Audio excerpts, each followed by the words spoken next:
to the content grind, and we've got the yearly Super Blitz Arena again, and this time the fans of the Alekhine be praised. We've got it on the board. And yeah, I was in definitely an Alekhine type mood going into this event. I haven't personally done any prep for a while or worked on my game substantially in a while. Sad to say. But, you know, this whole adulting thing calls every now and then, and it just makes it to where you gotta help people with their chess and write books and stuff. And yeah, take an entire week to go to a Norm tournament in Charlotte. Shout out CCC. And then after that, the good people at Chess were like, how about you do an Olympiad course? That was 12 days of a lot of work.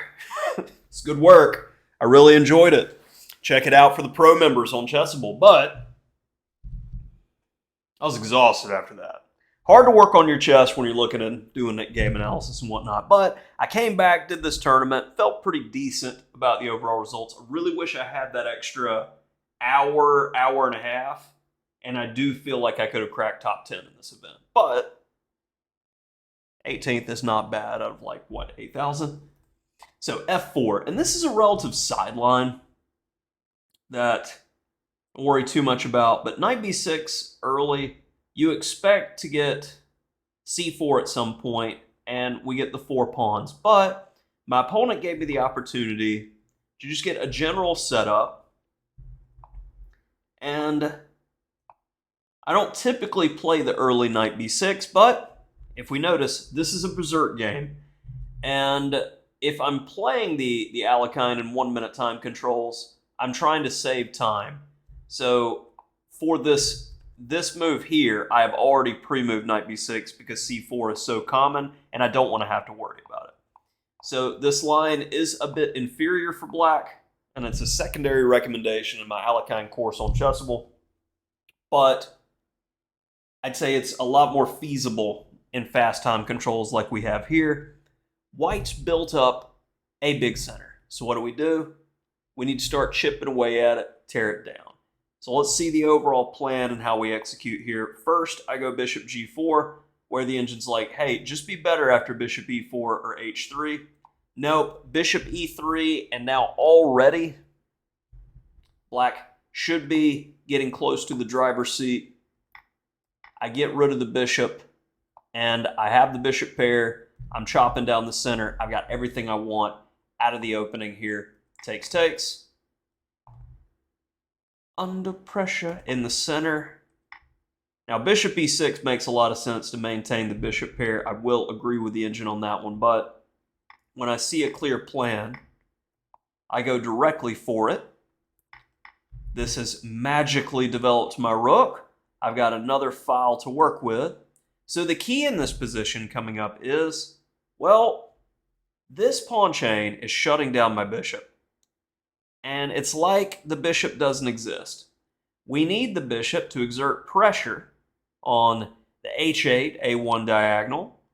So, after he defends that pawn, getting ready to move the rook, we seize the open file.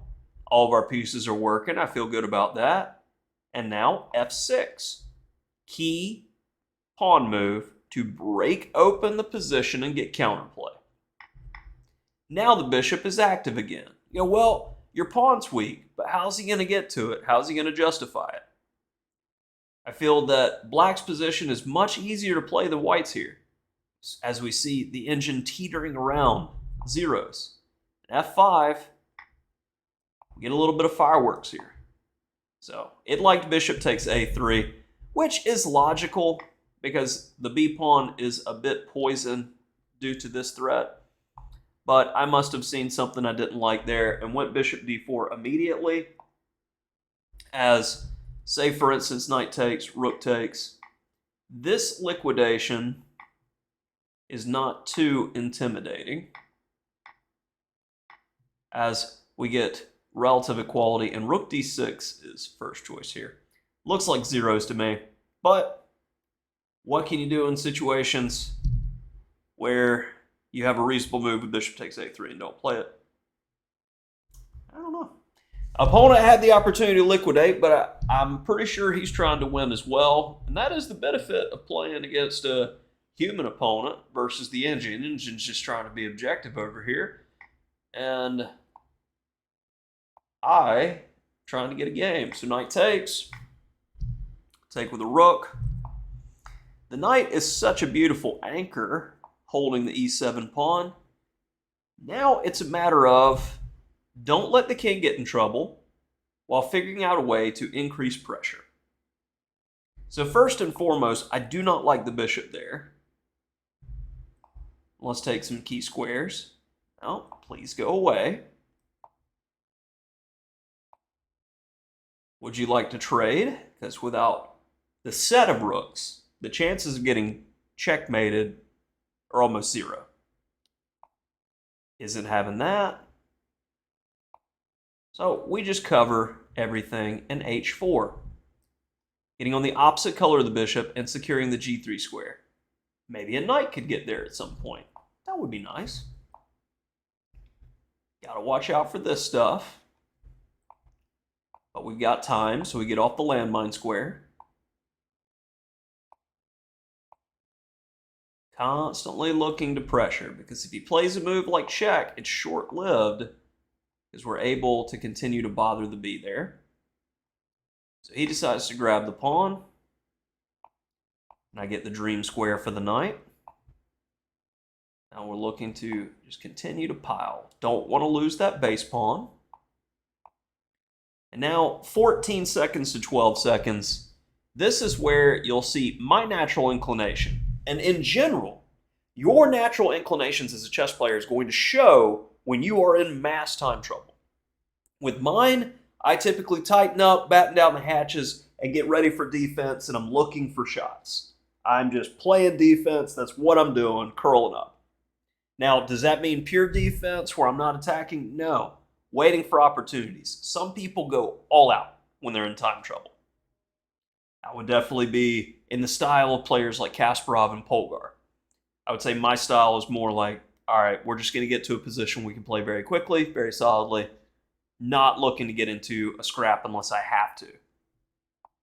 So I just slowly improve, say, all right, you want the pawn, you can have it. You want to trade down? Cool. I still got an outside passer. And then, lo and behold, in these fast moves, my opponent Dropskis, there goes a rook, and with it, solid play, wins again. All you got to do is convert, and here, helped a little bit, and do-do-ba-do-do, do-do-do-do, phenomena, and that gets the game done. Little Alekhine for you. Check out that chessable course. Alekhine's Defense. The Dark Knight Rises.